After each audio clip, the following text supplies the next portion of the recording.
Nate's over here in the corner. Is it bothering anyone if I come over there and talk? I'm okay. It's right here.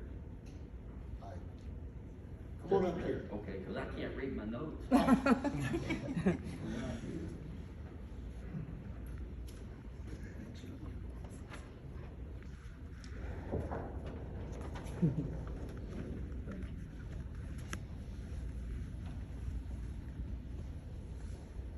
Not the way I wanted to honor my Uncle Wynn, but he'd sure understand. First, I want to thank Jennifer and David. Thanks for letting me give me the opportunity. I hope I don't talk too long. I probably, for some of you, will. But Wynn was a colorful guy, and I've got some stories that they kind of go through his life that I hope you enjoy. And Grant and Brooke right there, I tell you, you were the love of Wynn's life, and he was so proud of you. I don't know if you always knew that, but he would call me and talk about both of you. And I'll never forget, watching you at the National Spelling Bee, Grant. And then Brooke, we all went to eat, and she was studying. So I know he was so proud of y'all, and so thank you. Wynn and I go way back, so I have lots of notes. I'm just thinking to start kind of ad-lib a little bit here. Wynn was about 4.5, 5 years older than me. My brother Dale's about a little over 4 years younger, and Mark's over 6 years younger, so I was kind of right in the middle. And I used to love spending the night with Mom, my grandmother, and Wynn and Cheryl, his sister, 2 years older. What a great time. But Wynn was jealous of me when I first came along. And one of my first recollections of him was Mom thought it was so sweet for us to take baths together. Dale kind of vaguely remembers this. And I was about 5 or 6, and Wynn was about 9 or 10. But he'd get me in there, and he'd get my head down. I don't think he was going to drown me, but it was panic. And he'd tell me he'd do more than that if I told Mom. I finally couldn't take it, and I hit him somewhere that hurts to release. And then I ran out and screamed, and Mom, the only time I ever saw my grandmother get upset, she got upset and she had a little whip, and she chased Wynn around that house. It was, looking back, it was humorous. Cheryl was laughing and asked me if I was okay, and spanked Wynn. That was one of my first recollections. Now you kind of remember that too. But what was interesting is last time I saw Wynn 2 weeks ago at his house, he loved telling that story, and he said, I was just jealous of you. But we bonded pretty good there. Think back to things. I saw a picture here. Proud watching Wynn, and he had a Little League uniform, and going to watch him play back years ago, and how proud I was of him, and how proud he looked, how proud he was to wear that Little League uniform. Something my dad said is Wynn and I really began to bond. As you're younger, there's an age difference, and as you get older, it gets more like this. But I stopped by, coming back from home from college, and stopped by, and Wynn was playing on a baseball team out around close to Lakeview High School. And I went out there, and I actually hadn't needed a player to play with him. We stopped, we talked, and I drove off. And that's one of the first times that it really hit me. My dad's here somewhere. I was so thankful I had a strong father figure, and Wynn really didn't have a strong father figure, and I was very fortunate. But there was, Wynn was okay. He had kind of overcome and had to overcome some things that I didn't have to, which says a lot about his character. And Wynn had.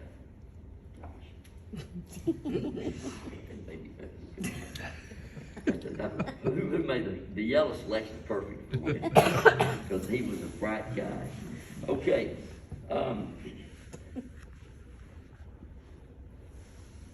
Wynn also can teach you about a good deal. I'm gonna turn my glasses on.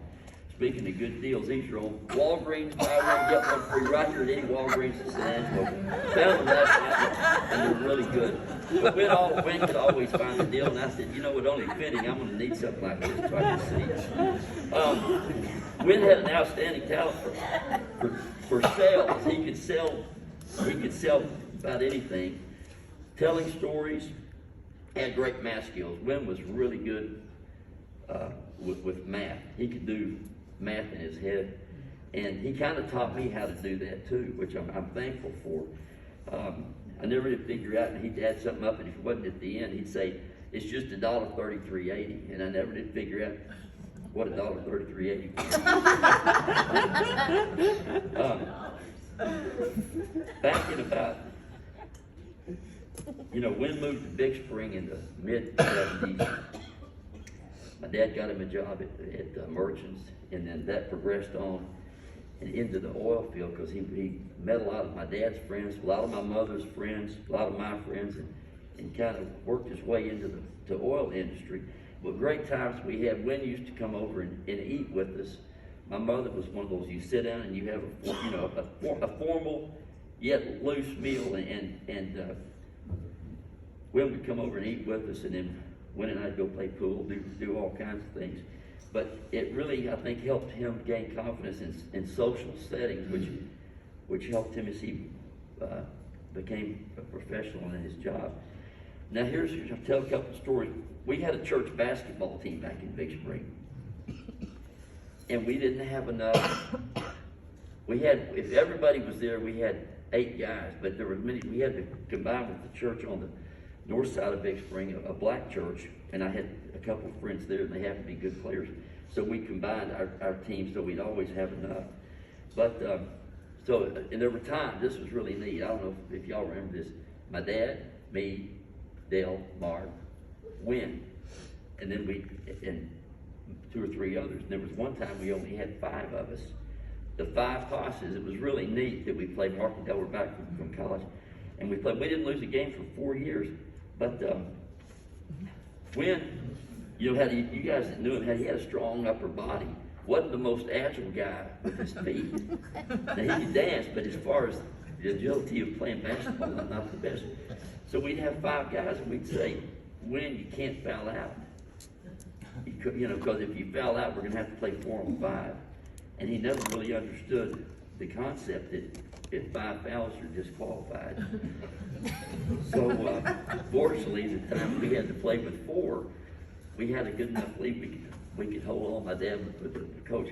Something else Wynn learned during that time. Wynn was, as you guys and girls know, a fun-loving, let's have a good time guy.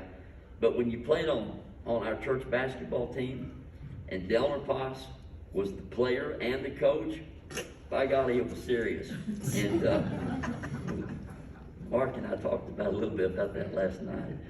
And but what a great time we had there. We also played, Wynn and I played softball together, and he was legendary back in the Permian Basin for disagreeing with umpires. But the thing was, both basketball and on the softball field, Wynn didn't always know the rules. So, he's a colorful guy. But he'd come back to the dugout and you'd say, Wynn, that he was right. I mean, why didn't he called me Scooter. Scooter, why hadn't you told me that rule? Well, I just assumed you knew, but he didn't. But here's something that we forgot when we put this together. Wynn was, I've never seen anybody that could pitch washers or throw horseshoes better than Wynn. I saw him, they had a state washer pitching tournament in the Permian Basin one time, and I went and watched him. Wynn won the state championship washer pitching. And then you'd go to these, he was amazing because something else, as you'd go watch him pitch washers or play horseshoes and to get these tournaments when we were younger and get around to do that, he would start speaking in what we called, the Ballou brothers and myself would call Wynn speak, where you didn't know what you weren't sure what he was saying. You kind of had an But he would shut his eyes and do wind speak and do this. Boom, ringer. And how he did that, I'll never know. But he could do it. Speaking of that time in Big Spring, and I hope this doesn't offend you. Okay. Well, Wynn and I, we'd have these church basketball games, and I must admit, we didn't ask my dad, and we didn't ask Markendale.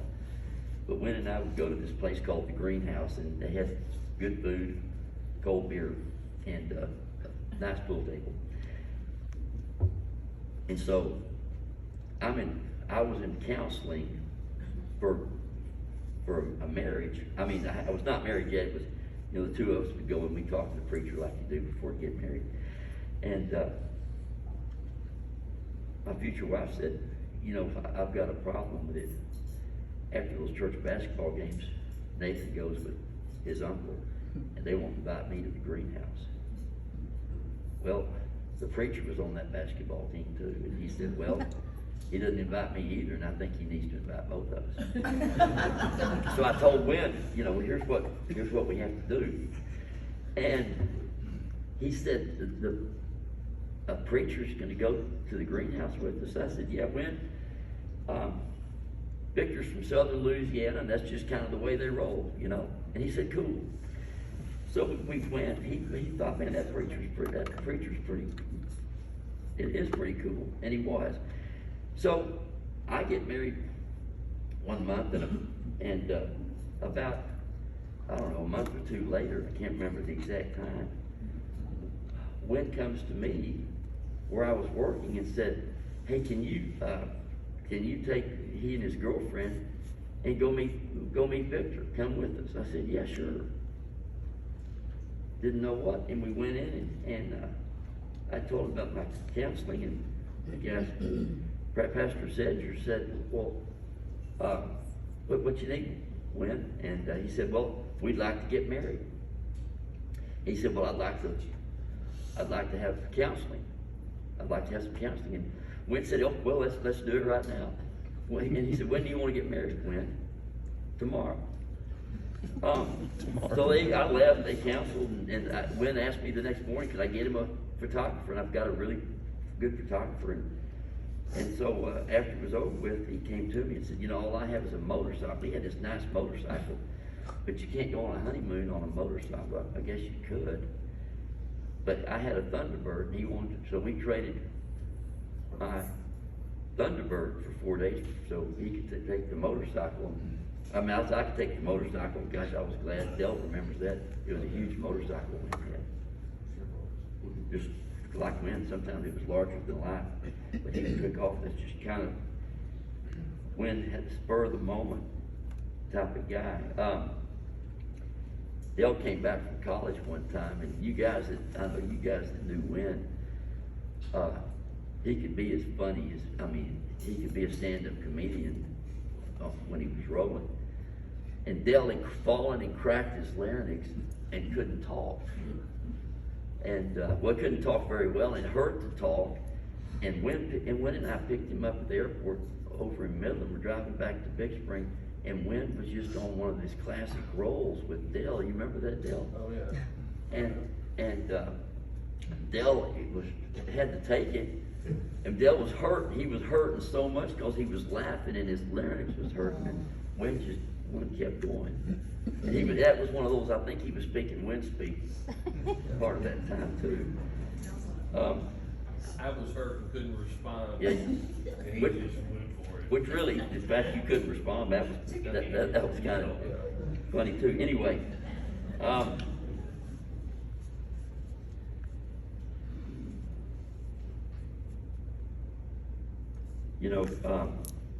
taking care of his family in different ways, how he would take up for them. Here's a story. I'm going to tell this story about Mexico. Wynn got so excited he was going to take, Wynn and Debbie were going to take Jennifer to Mexico for graduation, and I hope I tell this correctly. So they go down to Mexico, and Wynn ends up jumping in the pool the wrong way, and, comes back, and it was, He had a wave, it was a wave pool, Oh. and he thought the further out he got, the deeper it would get. So he went to the end, but it was only 4 foot. he jumped in a 4-foot pool, which thought it was the deep end. And he told, I'm not gonna go into how he told me, but he got out of the pool, and what the story is that he says to Jennifer, baby girl, I think I broke my leg, and she said, Daddy, I think you broke more than that. And it turns out he broke his neck. And didn't know it till he got back to Midland, and they kept him lubricated, medicated, in some hospital in Mexico until he got back, and then he goes into the hospital there in Midland and find out you got a broken neck. He's fortunate he's alive. I think did they tape him up for the plane or what? Paper, towel and duct tape. Yeah, towel and duct tape, but only Wynn Poss Survive it. in Mexico and fly to Dallas, and he told me about the getting in Dallas and not being able, how he was hurting. Anyway, but he was taking care of his baby girl. Now he took care of me one night. It was like the summer of 76, 77, out at the Red Rooster, a place called the Red Rooster. His wife, and she had set me up with a real pretty lady, very nice, and we all had a great time. And we're out there dancing on the dance floor. And it was back in the days when you danced and you did all this, you know. Sometimes you bumped. And so Wynn didn't like the way this one guy bumped into me on the dance floor. Well, it wasn't a big deal, but I kind of bumped the guy back, but not. And Wynn got upset and said something to him. The guy kind of bumped me again. And Wynn went over and went, boom, boom. And the guy dropped. And Wynn takes her hand, and he just kind of ditches that and went like this. It all happened so quick. So I took my first date with her. And he had already pulled up to the side of Red Rooster Inn. He said, let's get out of here. But he said, and as we drove off, he said, I got to take care of my nephew.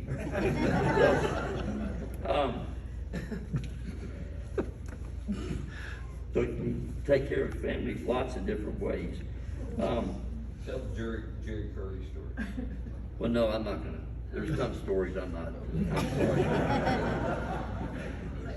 Not gonna do that. Now, Jennifer wanted me to be lighthearted, but I've got to be a little serious too, because, it doesn't seem possible to me. We lost my mother and had her services here, among other places in San Angelo a few months ago, and she had cancer. Of course, Wynn had just such a rapid decline with his. It just doesn't seem possible. 2 weeks ago, Jennifer and I came in San Angelo twice in June, but stayed with him. It doesn't seem possible 2 weeks ago, that we sat there, and I had brought the food from Cooper's Barbecue in Llano and tried to eat it. We made homemade ice cream for Fredericksburg peaches. But we said that prayer, and that was, that was so nice.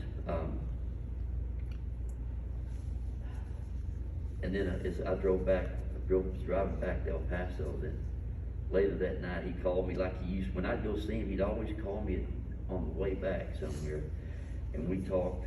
And part of it was Wynn's speed, but I knew that he sent me a nice little heartfelt text. But gosh, I'm gonna, like we all will. I'll miss some of those calls and just the fellowship with him. Wynn used to talk to me about.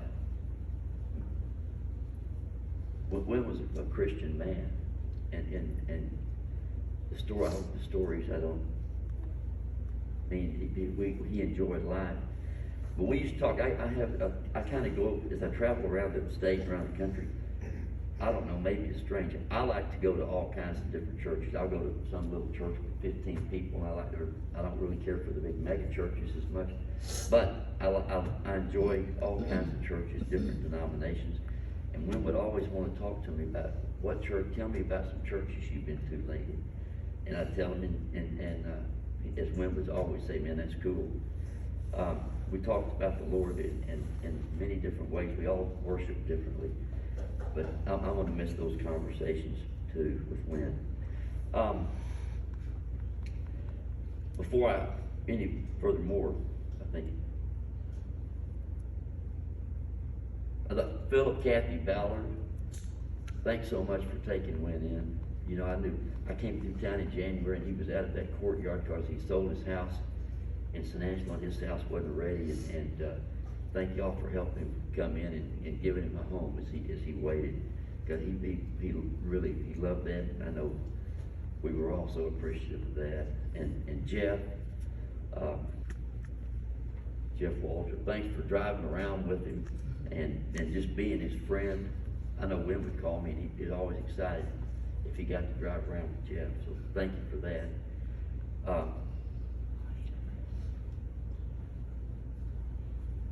Last night, Mark stood in my doorway and talked to me. And we talked, you know, and there's two ways you can look. Gosh, Wynn, there's other stories that I said, boy, Mark, it just doesn't seem right that a guy works most of his life and then he saves for his home. And then he's struck with an illness like that. And Mark had another way. Mark looked at it too. He said, well, you know, Wynn lived a full life. And some of the things he did, that the Lord kept him alive too through that. So, I mean, can't figure a lot of things out, but Wynn lived a full life. That's about all I can say. He was fortunate to live as long as he did, and we were fortunate to have him. And I just know all of you. I hope I didn't talk too long, but I had the honor of Uncle Wynn. He called me Scooter, and that was kind of like his word. But everyone here has so many stories of Uncle Wynn, and I just say, all I'm doing right now is keep the ones that make you smile, keep the ones that make you laugh, and as we remember him and honor him, and just keep him in our hearts. Thank you.